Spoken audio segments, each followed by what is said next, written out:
Bonjour et bienvenue à toi au potentiel en construction. J'espère que tu vas bien. Et donc, tu te poses la question, suis-je normal?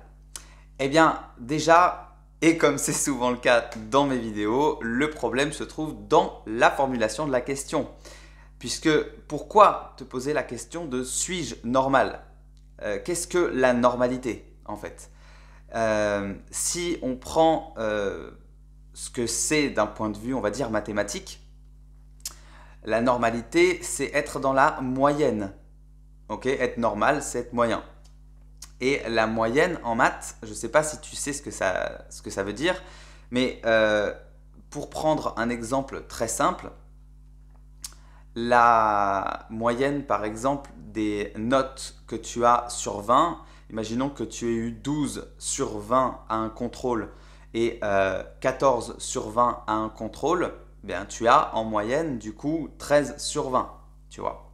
Tu additionnes 12 plus 14 divisé par 2. Et donc, en fait, cette moyenne 13, c'est donc la même chose que de dire qu'au lieu d'avoir eu 12 et 14, c'est pareil que si j'avais eu 13 et 13. Donc en fait, cette moyenne, cette normalité, c'est comme quand on dit par exemple que la moyenne de la taille des hommes en France, c'est de 1,75 m. Ça ne veut rien dire. C'est comme si on imaginait que tous les hommes sur la France entière mesuraient 1,75 m. C'est pas le cas. Ok, il y en a qui mesurent 1,75 m, mais il y en a qui mesurent 1,65 m, il y en a qui mesurent 1,90 m, il y en a qui mesurent 1,80 m, il y en a qui mesurent 1,70 m. Tu vois ce que je veux dire? Donc cette histoire déjà de moyenne, de normalité, en fait, déjà concrètement, je veux dire matériellement, elle n'a pas de sens. Elle a un sens mathématique. Parce qu'elle veut dire que si on uniformisait tout, eh bien, ce serait ce nombre-là. Et ça, c'est pratique quand après on fait des statistiques. Voilà. Donc, mathématiquement, ça a un sens. Mais concrètement, physiquement, visuellement, ça n'a pas de sens. Donc déjà, se poser cette question de est-ce que je suis normal, ben déjà ça n'a pas de sens. Si tu étais un robot qui avait été fait de manière parfaitement symétrique, alors il pourrait y avoir un sens derrière. Mais là, non. Tu vois ce que je veux dire? Donc déjà, il faut arrêter avec cette notion de ce qui est normal et de ce qui ne l'est pas, puisque en fait ça a un sens mathématique, mais concrètement ça n'en a pas, tu vois.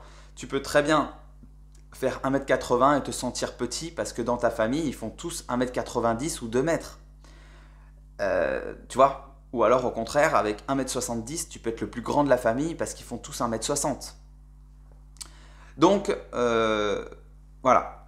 Il y a aussi, par exemple, si tu te compares donc à ta famille, ou si tu te compares à tes amis, ou si tu te compares à la France entière, tu l'auras compris, déjà le mot d'ordre, c'est comparaison. Si tu es normal, c'est normal par rapport à qui? Par rapport à quoi? Par rapport à quelle norme prédéfinie? Donc du coup, tu es dans la dynamique où tu te compares. Et ça, c'est une dynamique qui est forcément néfaste pour toi.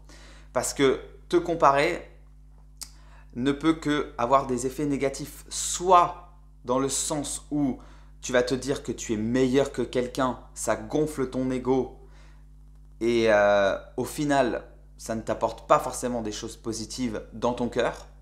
Gonfler ton ego, c'est bien, mais en même temps, ton ego, il est fait pour ça. Il rêve que de ça, de se gonfler, gonfler, gonfler. Et de toute façon, ça lui suffira jamais. Donc, ça n'a pas d'intérêt. Ou alors, si c'est à l'inverse, au contraire, pour te rabaisser en te disant moi je suis nul, je suis moins bien que lui ou que elle, bah du coup tu vois tout de suite aussi que ça n'a pas d'intérêt. Donc déjà, là, le conseil que je te donne, c'est d'arrêter de te comparer. Quelle que soit la situation, par exemple, quelqu'un a dit quelque chose de drôle et puis toi après tu as voulu surenchérir et les autres ils n'ont pas rigolé. Et donc pourquoi lui il est drôle et pas moi? Non, on s'en fout. Pourquoi te comparer? Il a été drôle parce que ce qu'il a dit à ce moment-là était drôle. Ça ne veut pas dire non plus que c'est quelqu'un forcément de drôle. Il a juste dit la bonne réplique au bon moment. Et si ça se trouve, la prochaine fois, ce sera toi. Et ça ne voudra pas dire non plus que tu es le comique du moment. Juste, tu as dit un truc qui était drôle. Tu vois? Reviens toujours à ce qui est tel que c'est et pas tel que tu le perçois. Tu vois? Ce que tu perçois souvent, c'est tes propres jugements, tes propres failles, tes propres conditionnements, tout ce qui t'est arrivé en fait dans ton passé qui t'a rabaissé, qui t'a donné une mauvaise image de toi et qui se réactive dans ton cerveau dans une situation où tu es justement en perte de repère et où ça reprend le dessus en mode « Ouh là là, ça va pas bien, donc ça veut dire que je suis nul, ça veut dire que je le serai tout le temps. » Non, ok? Arrête de te comparer. Et crois-moi, ta vie va changer. Mais alors vraiment, parce que du coup, tu vas commencer à te rendre compte que toi, t'es génial, que les autres aussi sont géniaux et qu'au lieu de vouloir toujours prendre ce qu'il y a de positif chez les autres, mais surtout pas ce qu'il y a de négatif, bah, tu vas voir qu'en fait, tout le monde est humain, tout le monde a des points positifs, des points négatifs et tout le monde essaie de se faire bien voir, forcément. On essaie toujours de montrer la meilleure version de nous aux autres. Alors que on a tous des hauts et des bas et que parfois ça va pas.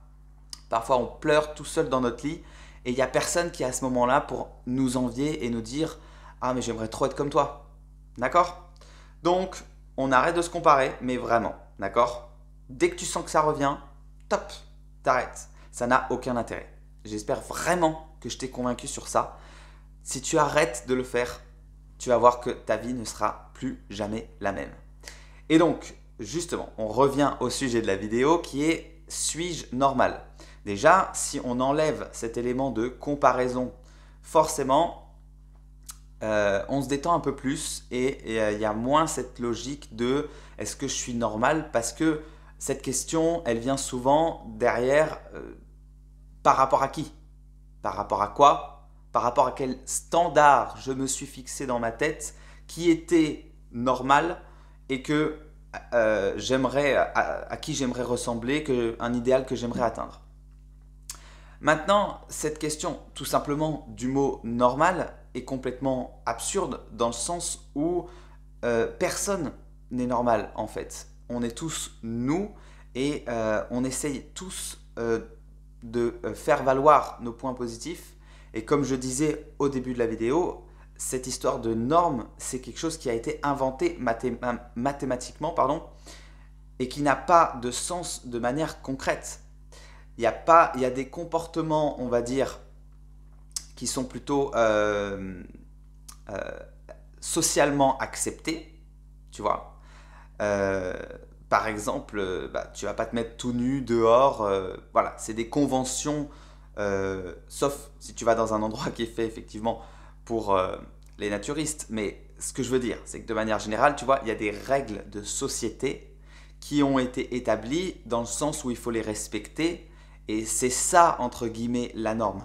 Maintenant, en fait, au lieu de vouloir ressembler à quelque chose de neutre, à être normal, moi je t'invite au contraire à explorer tout ce qu'il y a de pas normal chez toi. Tout ce qu'il y a de foufou, tout ce qui fait qu'en fait, c'est toi. Parce que sinon, qu'est-ce qui fait qu'on t'aime toi? Je pense que si on t'aime toi, on t'aime pour qui tu es. On t'aime pour justement ces petits grains de folie qui font que tu es unique. Tu vois? Ces blagues bizarres, mais que tu vas dire, ces jeux de mots insolites que tu es seul à trouver, ou quel que soit ce qui te définit toi, tu vois. Au contraire, ne cherche pas à être normal. C'est pas la normalité qui va faire qu'on t'aime. Ça va te permettre d'être accepté parce que du coup, forcément, tu ne causeras pas de problème. Tu seras lisse, donc forcément, tu vas rentrer dans des cercles peut-être plus facilement. Mais est-ce que c'est des personnes qui vont vraiment t'aimer? Je ne pense pas. Et est-ce que c'est comme ça que toi, tu vas t'aimer? Encore moins. Donc vraiment, sois toi, aime tes grains de folie et n'aie pas peur de les montrer aux autres parce que c'est justement ce qui va faire au contraire qu'on va t'aimer. Et si tu as besoin d'un coaching personnalisé, n'hésite pas à prendre rendez-vous avec moi. Toutes les infos sont en barre de description. Et continue à développer ton haut potentiel, à libérer tes pensées, à sortir de tes schémas destructeurs pour toujours être une meilleure version. Ciao!